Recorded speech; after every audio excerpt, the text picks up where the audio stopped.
चलो विद्यार्थी मित्रों, આપણે ગયા લેક્ચરમાં ટોર્કનું કામ પૂરું કર્યું હતું. બરાબર કે ટોર્ક પછી એક સાથે બે બળો હોય તો બે બળો દ્વારા ટોર્ક, બળોનું યુગ્મ, બરાબર, બળ યુગ્મની ચાક માત્રા. હવે આપણે વાત કરવાની છે કોણીય વેગમાન.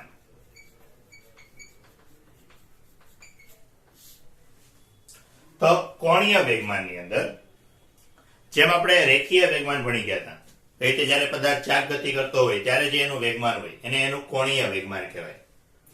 તો કોણીય વેગમાનની અંદર પહેલા વાત કરીએ તો કે એક કણનું કોણીય વેગમાન.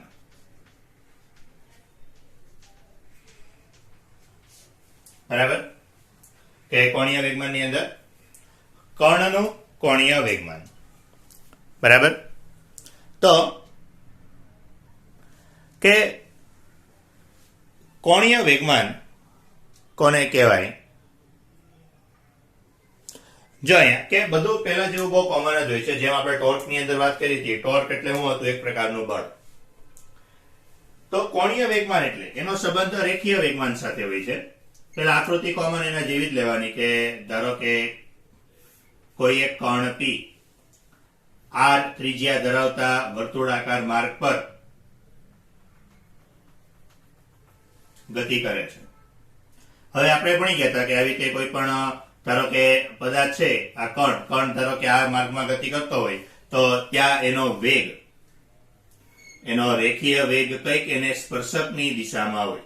તો રેખીય વેગ જે દિશામાં હોય એ જ દિશામાં એનું વેગમાન હોય.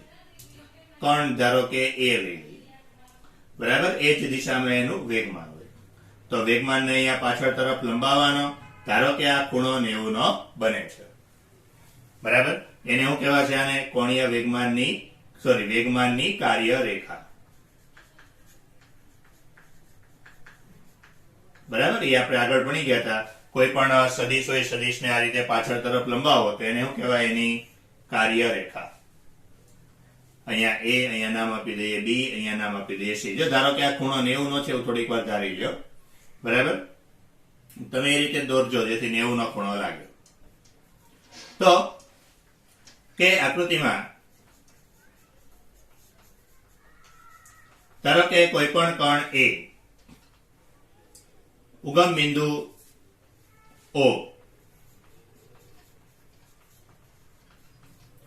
બિંદુ O ની સાપેક્ષે r ત્રિજ્યા ધરાવતા વર્તુળાકાર માર્ગે ગતિ કરે છે. આ કણનું રેખીય વેગમાન, ધારો કે આ કણનું રેખીય વેગમાન P બરાબર mv છે. બરાબર, કે આ કણ છે, આ કણનું રેખીય વેગમાન ધારો કે P બરાબર mv છે. હવે રેખીય વેગમાનની દિશા ક્યાં હોય? તો કે ભાઈ કોઈ પણ બિંદુએ દોરેલા સ્પર્શકની દિશામાં. બરાબર, કે આ બિંદુએ મારે વેગમાનની દિશા લેવી હોય તો આ બિંદુએ અહીંયા આવે. એટલે તે જે બિંદુએ લીધી હોય તે બિંદુએ શું કરવાનો? એક સ્પર્શક દોરવાનો. બરાબર, સ્પર્શકની દિશામાં એના વેગમાનની કે એના વેગની દિશા હોય છે.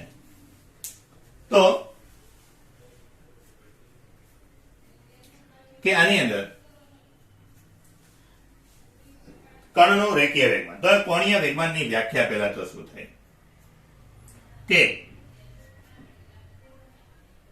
કોઈ પણ કણનું રેખીય વેગમાન અને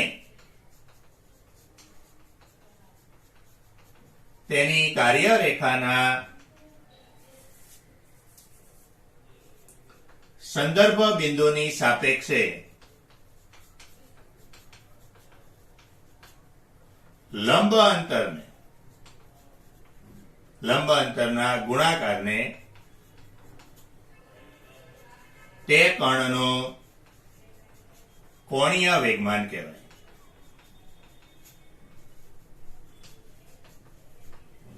કે ભાઈ કોઈ પણ કણ છે તો કણનું રેખીય વેગમાન લેવાનું એટલે p બરાબર mv. ત્યારબાદ એની કાર્ય રેખાને પાછળ તરફ લંબાવવાનું. ક્યાં સુધી લંબાવવાનું? જેથી કરીને તમને સંદર્ભ બિંદુની સાપેક્ષે એક લંબ અંતર મળે નહીં ત્યાં સુધી. એટલે કોણીય વેગમાન, તો કોણીય વેગમાનને L વડે દર્શાવાય. તો L બરાબર શું કીધું? તમારે કોણીય વેગમાનની અંદર સૂત્ર કરતા મહત્વનું છે એની વ્યાખ્યા, રેખીય વેગમાન ગુણ્યા લંબ અંતર. બરાબર? ઓલા જેવું જ થાય કે ટોર્ક ની અંદર મેં શું કીધું હતું? બળ ગુણ્યા લંબ અંતર. એ ત્યાંની અંદર રેખીય વેગમાન ગુણ્યા લંબ અંતર. તો કોણીય વેગમાન L બરાબર સૂત્ર શું બનશે? તો કે p ગુણ્યા લંબ અંતર. તો લંબ અંતર અહીંયા કેટલું થઈ ગયું? OC. બરાબર? હવે ધારો કે રેખીય વેગમાન અને સ્થાન સદિશ લ્યો અથવા ત્રિજ્યા,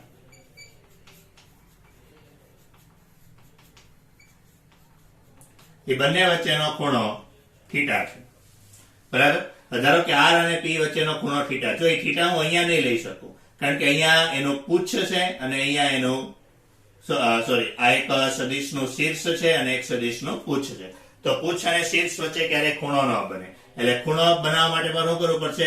r સ્થાન સદિશ છે તો એનો એક બીજો સમાન સદિશ દોરવો પડે. એટલે અહીંયા ખૂણો થીટા છે, તો અહીંયા ખૂણો થીટા. આ થીટા માટે OC એટલે સામેની, અહીંયા કાટખૂણો છે તો R એટલે એનો કર્ણ. તો સામેની અને કર્ણ એટલે ઉપયોગ કોનો કરશું? sin theta. sin થીટા બરાબર OC છેદમાં R. એટલે OC બરાબર શું મળશે? R sin theta. એને અહીંયા મૂકી દો તો L બરાબર PR sin theta. sin theta એટલે સદિશ ગુણાકાર. તો L બરાબર આપણે લખી શકીએ R ક્રોસ P. હવે તમને વિચાર આવે R ક્રોસ P જો કામ, P ક્રોસ R કામ નહીં? તો બહુ સિમ્પલ લોજિક હોય. પદાર્થ આ તરફ ફરે છે, આમ ફરે છે એટલે ક્યાંથી ક્યાં જશે? R થી P પાસે. એટલે શું કરવાનું? R cross P. એટલે આના પરથી કોણીય વેગમાનની દિશા ક્યાં હોય? R ક્રોસ P એટલે આમ બહાર તરફ. જમણો હાથ હોય, જમણા હાથને આ રીતે ગોઠવવાનો R થી P તરફ. બરાબર? એટલે કોણીય વેગમાનની દિશા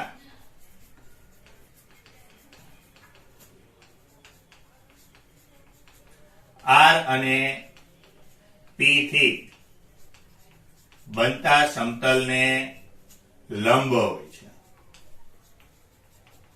બરાબર? કોણીય વેગમાનની દિશા R અને P થી બનતા સમતલને લંબ હોય છે. તો L બરાબર જે કીધું એ R ક્રોસ P. આના પરથી એનો એકમ લઈએ તો કોણીય વેગમાનનો એકમ શું બનશે?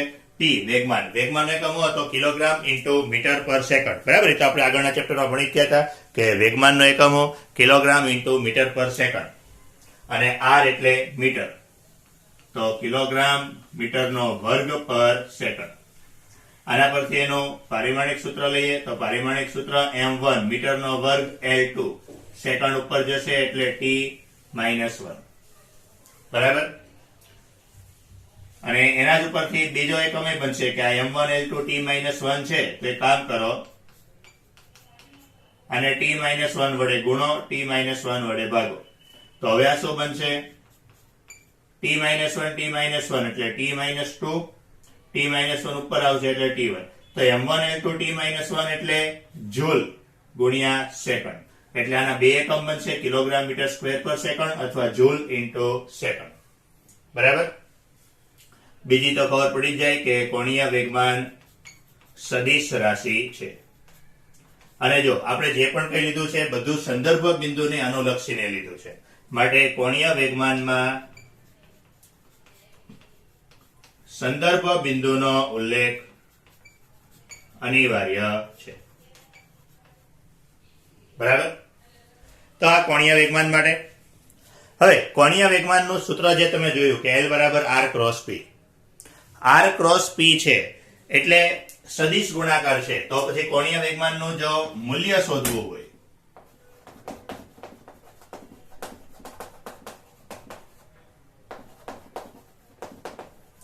કે એનું મૂલ્ય મેળવવા માટે તો મૂલ્ય શોધવા માટે એવું કરશું, ધારો કે સદિશ r બરાબર xi કેરેટ વત્તા yj કેરેટ વત્તા zk કેરેટ હોય તથા વેગમાન p બરાબર pxi caret pyj caret pzk caret હોય. તો l બરાબર સૂત્ર શું છે? r cross p. તો r એટલે ijk પછી r નું હું તો કે x y z, p નું હું તો px py pz. બરાબર. તો અહીંયા થશે શું? આનો હવે તો તમને આ નિશ્ચય બહુ સારી રીતે આવડી ગયો છે કે i ને અહીંયા બનાવીએ એટલે y pz minus z py i caret, પછી માઇનસ અહીંયા j કેરેટ લખવાનો તો x pz minus z px, પછી k કેરેટ લખવાનો એટલે x py minus y px. તો આના પરથી શું કહી શકાય કે કોણીય વેગમાનનો x ઘટક બરાબર, એટલે એને તમે આવી રીતે સરખાવી શકો બરાબર lxi કેરેટ વત્તા lyj કેરેટ વત્તા lzk કેરેટ. બરાબર, આવી રીતે આપણે એને સરખાવી શકીએ. એટલે તમે આની અંદર એક વસ્તુ જોવો તો કોણીય વેગમાનનો x ઘટક, તો x ઘટક કેટલો મળશે? તો x ઘટક બરાબર આ લેવાનું i કેરેટ વાળો એટલે y pz minus z py. y ઘટક કેટલો મળશે? તો માઇનસ ની અંદર ગુણાઈ દો એટલે z px minus x pz. z ઘટક કેટલો મળશે? તો x py minus y px. બરાબર, એટલે ત્રણ ઘટકો કઈક આ રીતે મળશે. તો આની અંદર તમે એક વસ્તુ જોવો તો x ઘટક છે ને, x ઘટક ની અંદર અહીંયા સામે x નથી, y ઘટકમાં અહીંયા સામે y નથી, z ઘટકમાં અહીંયા સામે z નથી. કોઈક વાર તમને આવો સવાલ પૂછે છે કે એવું સાબિત કરવાનું કે ભાઈ કોણીય વેગમાન છે તો કોણીય વેગમાનના બધા જે ઘટકો છે તે ઘટકોની અંદર એના x y કે z ઘટકોમાં સામે x કે y કે z ઘટકો આવતા નથી. બરાબર, તો આ કોણીય વેગમાન, કણનું કોણીય વેગમાન, બરાબર, એના વિશે કંઈક આટલું. ત્યારબાદ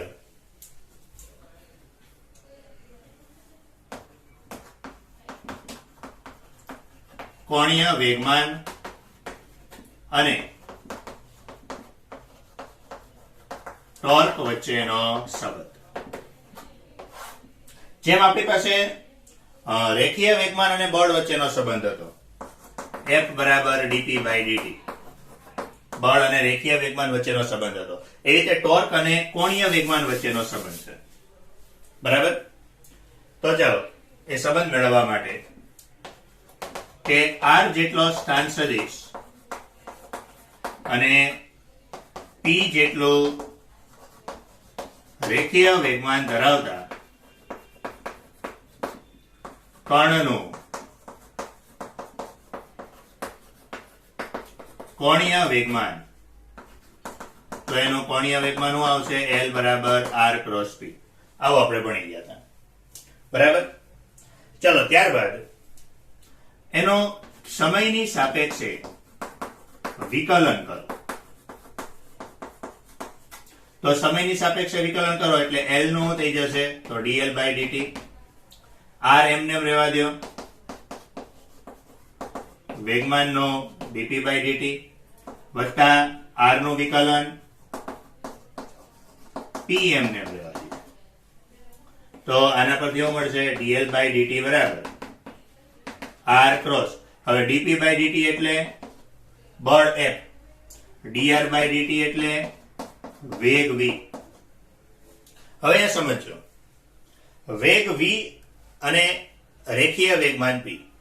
ધારો કે કોઈ પણ કણ આમ વર્તુળાકાર ગતિ કરે છે તો કોઈ પણ બિંદુએ એની વેગની દિશા ક્યાં હોય? તો સ્પર્શકની દિશામાં, અને વેગમાનની દિશા ક્યાં હોય? તો એ સ્પર્શકની દિશામાં જ હોય છે. બરાબર, એટલે એનો અર્થ એમ થઈ ગયો કે વેગ અને વેગમાન સમાન દિશામાં હોય છે. બરાબર, વેગ અને વેગમાન સમાન દિશામાં હોય છે. V અને P બંને એક જ દિશામાં હોય છે. તો એનો અર્થ એમ થઈ ગયો કે આ V ક્રોસ P, તો V ક્રોસ P બરાબર તો શું થાય? VP sin થીટા થાય. બંને સમાન દિશામાં હોય છે એટલે sin 0. sin 0 એટલે એનો અર્થ શું થઈ ગયો કે V ક્રોસ P ની કિંમત 0 થઈ જશે. બરાબર? કે આની અંદર V ક્રોસ P ની કિંમત જ 0 થઈ જાય. તો એ V ક્રોસ P ની કિંમત 0 કરી નાખો. બરાબર? તો બાકીનું જે વધે છે અહીંયા એ કે V ક્રોસ P ની કિંમત 0 કરી દો એટલે એ તો નીકળી ગયું. તો માટે વધશે કેટલું? dl by dt. r cross f, તો આપણે આગળના ચેપ્ટર સોરી ગયા લેક્ચરમાં ભણી ગયા હતા. r ક્રોસ f એટલે ટોર્ક. તો જો સમજો આ સમીકરણ કોના જેવું થયું? dp by dt બરાબર f ને સમતુલ્ય છે. જે સમીકરણ આગળના સમીકરણ સાથે સરખા જેવા હશે ને હું તમને કહેતો જઈશ. એટલે તમારે શું છે પછી જો આનો અર્થ એવો નથી કે p ની જગ્યાએ l મૂકી દેવાનો. આનો અર્થ એ છે કે આ સમીકરણ યાદ રાખવાની જરૂર નથી. આના ઉપરથી તમને આ સમીકરણ યાદ આવી જશે. બરાબર? તો આ ટોર્ક બરાબર dl by dt. પછી આવી જ રીતે આપણે જેમાં ટોર્ક ની અંદર જોયું હતું કે કણોના તંત્રનું ટોર્ક. બરાબર? એવી જ રીતે આની અંદર પણ કણોના તંત્રનું કોણીય વેગમાન, પછી દ્રઢ પદાર્થનું કોણીય વેગમાન, એ બધી ચર્ચાઓ નેક્સ્ટ લેક્ચરમાં કરશું.